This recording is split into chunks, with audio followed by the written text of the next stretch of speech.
just you get to choose. Right? Like here's the scenario. The environment gives us something which can be perceived as negative, can be perceived as not working, can be perceived as problematic. The world's ending. But we get to choose to see it like that, or we get to choose to see it as an opportunity. So clearly that it's my responsibility now to do that for other people. If I have information and, other people's success is my success and vice versa. Because you know what? Like, the challenges or the roadblocks are the journey themselves. There's no big things. It's all little things compounding on top of each other.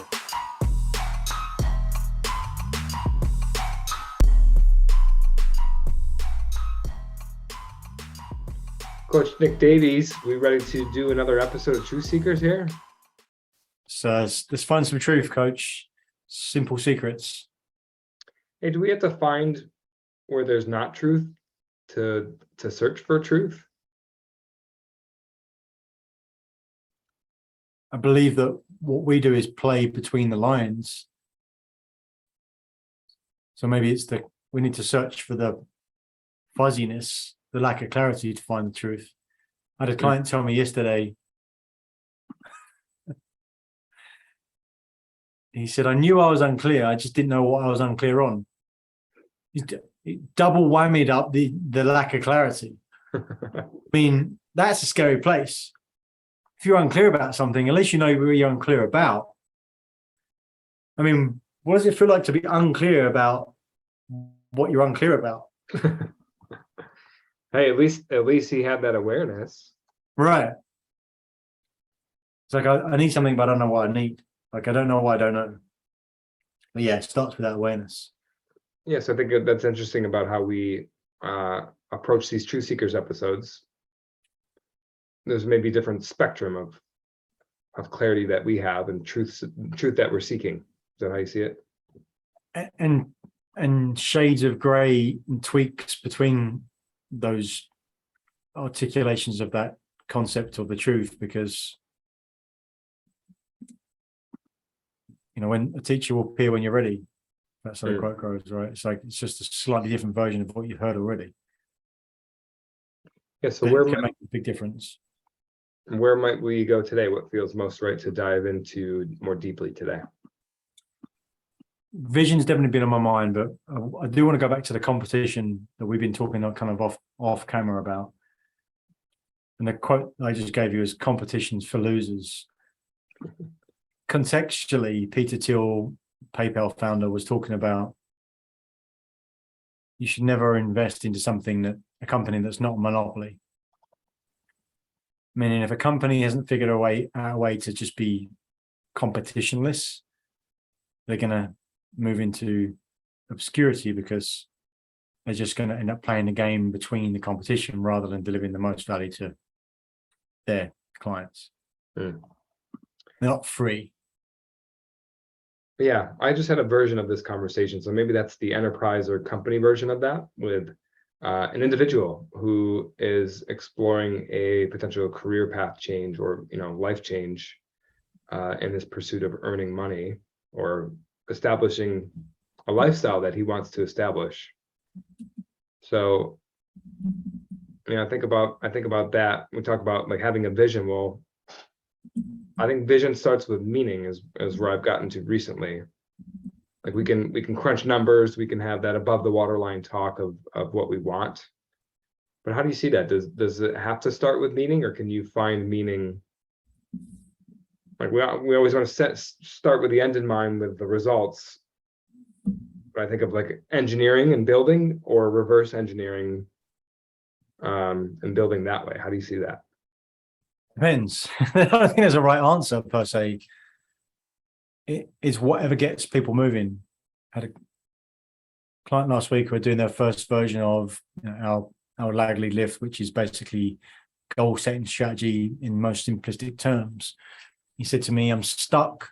Sorry for my incompetence. I've really had hard time getting moving here. Because you're looking for the complete, perfect outcome. And of course, all we're looking for is something, movement, action, just creation.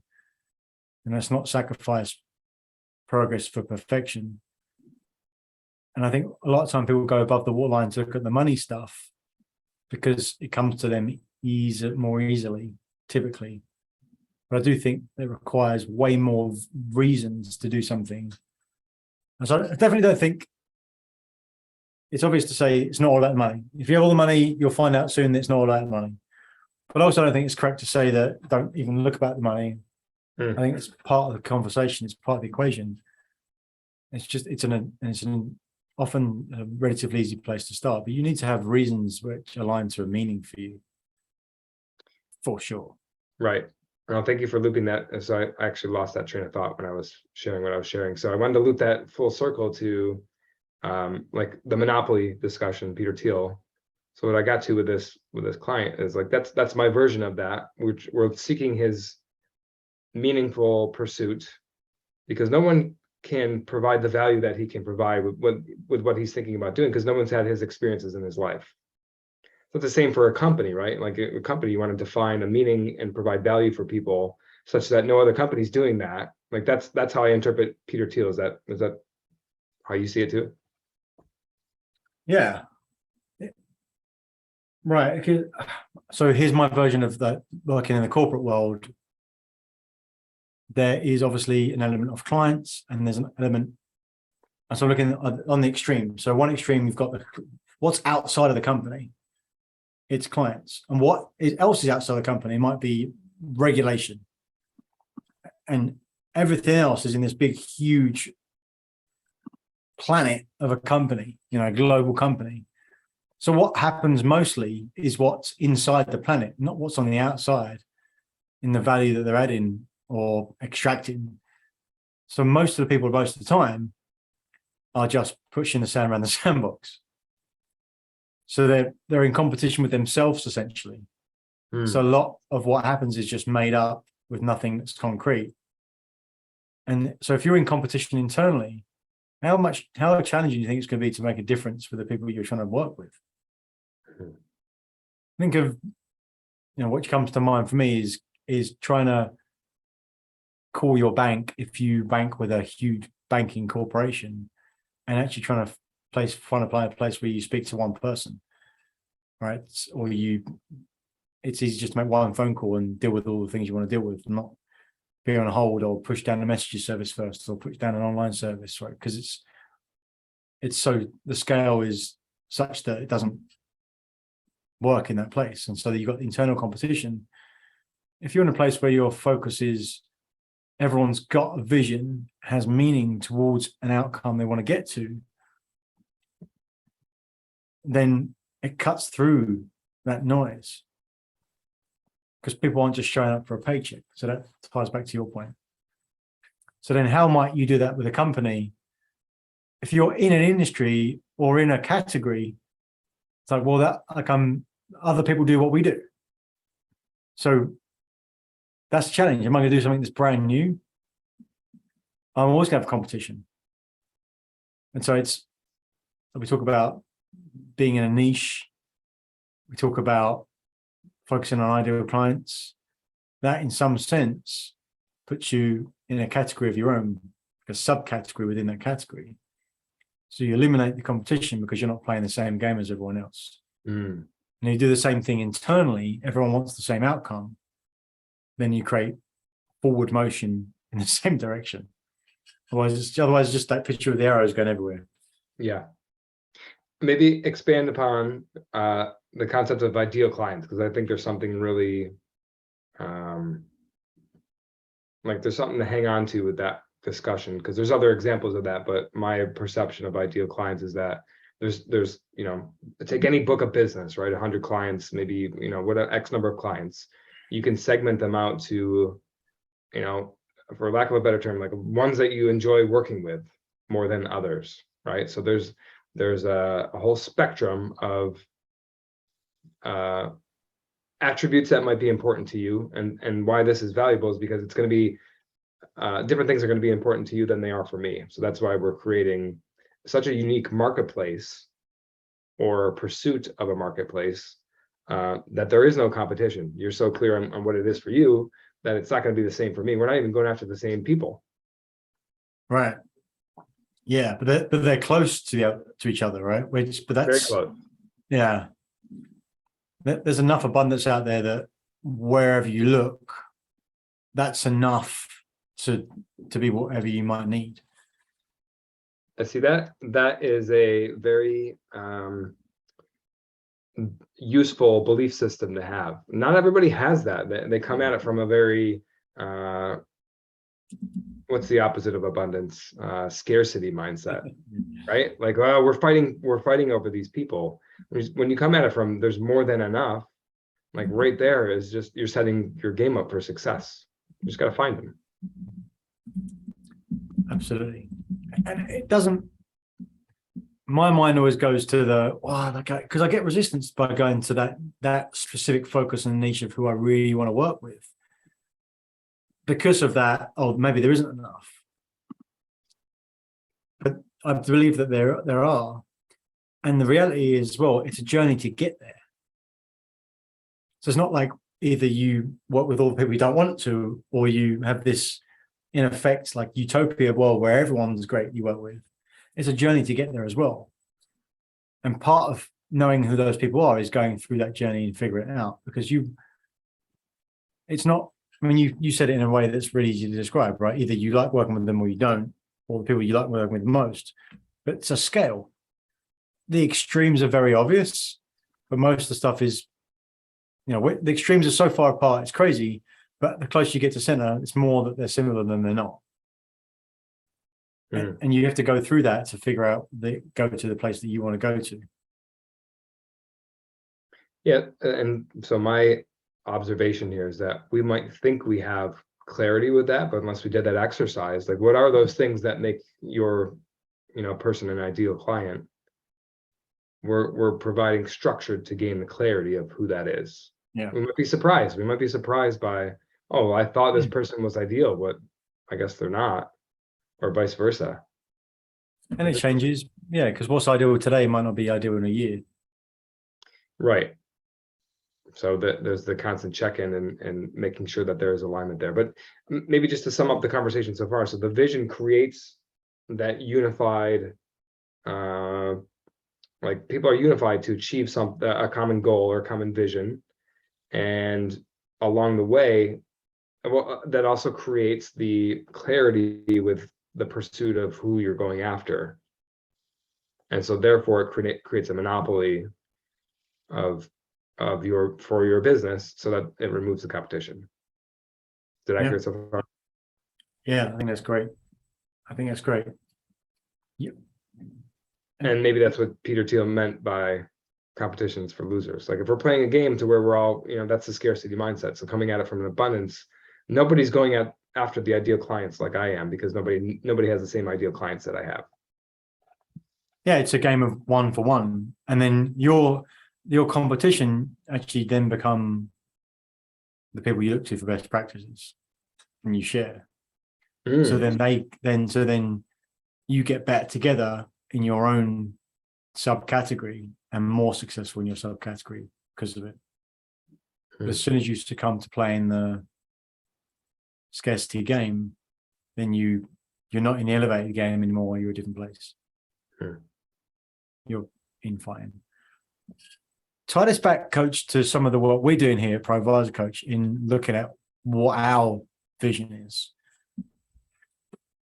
Because I hadn't really spent a lot of time on this, but I wanted to get your thoughts and to share this with anyone who's listening, a vision that we have right now, which is kind of in jar format, but let me read it out for me. Is that okay?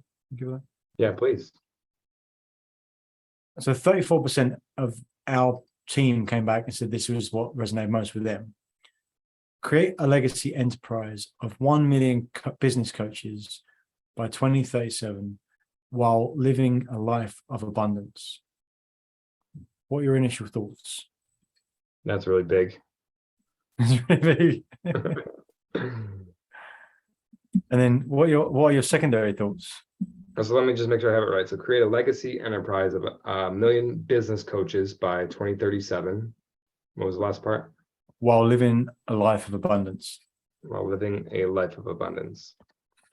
Yeah, I guess my second observation, not my first. My second one is, there's no way I can do that by myself. Like that is, that's huge, and it's meaningful, and it's like it's an infinite game. We talked about last episode with Coach John Zeev, the finite game versus the infinite game. So that's so large that just the pursuit of that is going to make a huge difference and impact in the world. But I'm guessing there's maybe a part 2 to that question. So let me just pause there and see where you wanted to go. Well, the next question would just be, what was your third set of thoughts, right? Because as it kind of propagates in your mind, first set is it's big, wham. Second set of thoughts is, well, I can't do it by myself. Oh, good, this is an infinite game. Amazing what we can create along the pursuit of this. Mm-hmm. What's your tertiary thoughts? And I guess then it eventually gets to the point where, what's my role in achieving this in the company? Like, how can I, this is so big, and it's not bite size. This is the elephant, and how do you eat an elephant one bite at a time? So what are those bites? What are the bites that I can bite off that make it clear? And this is what rings true in Pro Advisor Coach, is our rallying cry, knowing if we're winning or losing in our business in 10 seconds or less. Right. So what's my role in achieving this? Yeah, so then I would go, even reverse more than that. What are the activities I should be doing or can be doing weekly, daily to help accomplish this over that time period? At what point does it become, at what point in a vision exercise do we need to break it down to the part that we can reverse engineer?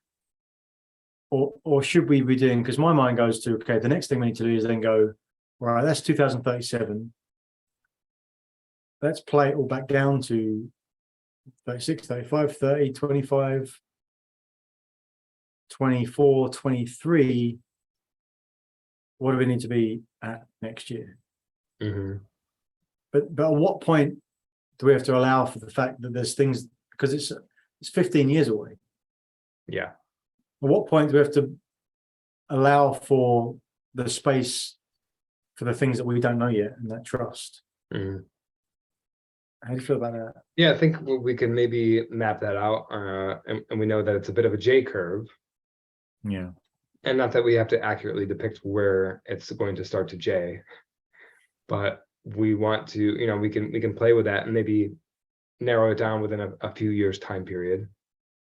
But we know where the beginning of the J is and the end of the J, right? We're here. Here's where you are now. You walk into the mall, right? It tells you where you are, and then here's where we're going, and then maybe just draw that point, and then you'd have your X and Y axis to where you can sort of project where we might be in at each milestone along the way. Yeah, and we can use our lagly lift concept as well, right? To look at like what are the lifts along the way, what are the lag within the lag, if you will, which become lifts that are fundamental game changers to allowing that to be part of Pro Advisor Coach, the biggest coaching organization in the world. Yeah, running podcasts from the moon and like what any other planets we can think, discover in that time period. Yeah, I imagine, having Elon to the first podcast on Mars would be a good day. Would he be our first guest, you think, if we Yeah. broadcasted from Mars? Yeah. It'd have to be. I mean, he's everyone's first guest, I guess, for that. But it does allow for that kind of thinking and playfulness, and also like almost jokiness of like, what is this? But nevertheless, if you've got an outcome and you've got a roadmap, all you need is the consistency to follow steps. It will appear, and we will have barriers along the way, but that they are the path. There isn't one right now. So in order to create one, there's going to be barriers, right? If you're walking through a jungle that no one's been through, there's not going to be a path set out with arrows saying this way, please. You have to take your machete out. Yeah. Oh, let's start to grab some takeaways, because this is all kind of connecting for me now with, I think with a 15-year vision, you can really get caught up in the esoteric. Like, I don't know, I don't like how big can we even think that far into the future? And to your point, it will show up. It will show up. That's the faith walk that you're rewarded with, as long as you're committed to the process. And then there's the balance of, and this is where I'm relating it to maybe a more of a shorter term goal, to be open to what happens along the way. Like, so there's the equal commitment to the process and what we think is the right path, but then being open to a path that, might slap you in the face and you could be missing it. There's a great picture of, like cavemen pushing like a barrel with square stones as the wheels. Have you ever seen that before? Yeah. And some guy's like tapping him on the shoulder and he's handing them a round circle that would obviously be more efficient. And the caveman is saying, no, we're too busy. So we have to be open to those other ideas that would slap us in the face along the way. And I guess what I'm relating in my mind is, personal path that I have in the next couple of years. I want to live out on a farm and be able to be self-sustaining with animals and crops. And like, not that long of a time period, 2-3 years. I don't know the first thing, coach, about farming or even like plants and food, right? But there's a version of that to where if I start to create that path for myself, okay, reverse engineer it, there's going to be a lot of things I have to be open to along the way once I'm committed to that process to making that a thing. But just knowing, as long as I'm committed and there's certainty in that path, I will get there. It will present itself along the way. Wow. Once you say it and put it out there, it starts to become real. You start to, that RAS pops up in your mind. What you focus on is what you get. First thing comes to mind is to me. I think you already met him, right? You know him. My client, shout out to Ken. Yeah. Go and check out his farm, right? Let's go and visit Ken. Let's go and have a workout with him, right? Because it's putting yourself in the space. Like if you're trying to get in shape, lift weights, and you start hanging out in the gym, so I don't know how to do this. If you start hanging out in the gym 3 hours a day, like, where it's going. The environment will create it for you.